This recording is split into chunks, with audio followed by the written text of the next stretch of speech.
Karbi Anglong le phelang kadokabe suri kebra pharo plira thom kebra pli square kilometer do. Bangsolong nonamat Karbi Anglong ahin langdam pulote interstate ahoi lake Nagaland pen henlo. Lapen West Karbi Anglong ahin langdam pulote Meghalaya henlo. Bangsolong le ahoi ka chithi penajok Karbi kheso hijanang bong ka charbo bangke anikan bangta plut ple pule pudam detseta henoni.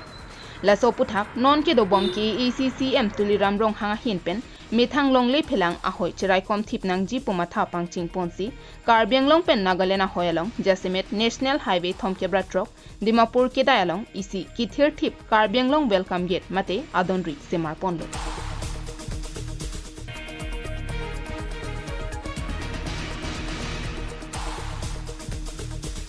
Lang ikta ke ETV kilang aratatum.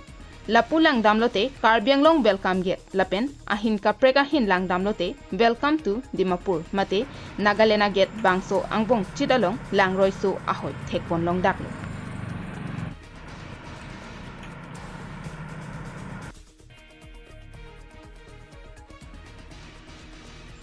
Bangso donri kido penajok Nagaland pen danglok Manipur habar along mate kaprek state along penle nanglut setami Ladakh penke Karbi Anglong habar lopuang thega bangke thekpon longsi chini ponpo.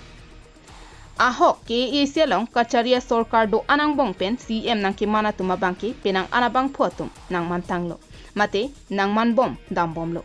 Bonta non ke do bom ke ACCM tuliram rong hang ahin pen labangso Karbi Anglong welcome gate mate adon ri kasemar pona bangke mithangalong le phelang aduya hoy kacherai kom angthek lo.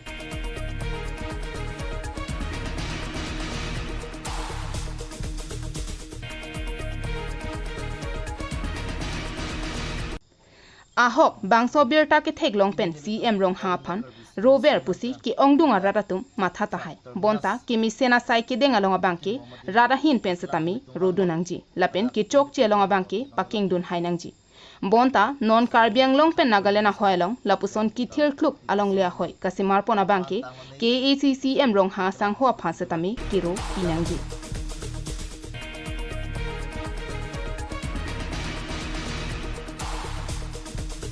Athi bangso don riki do penajok Nagalena hin pen Karbi Anglong alongli naki pejia phana bangke hai hide tahaipo.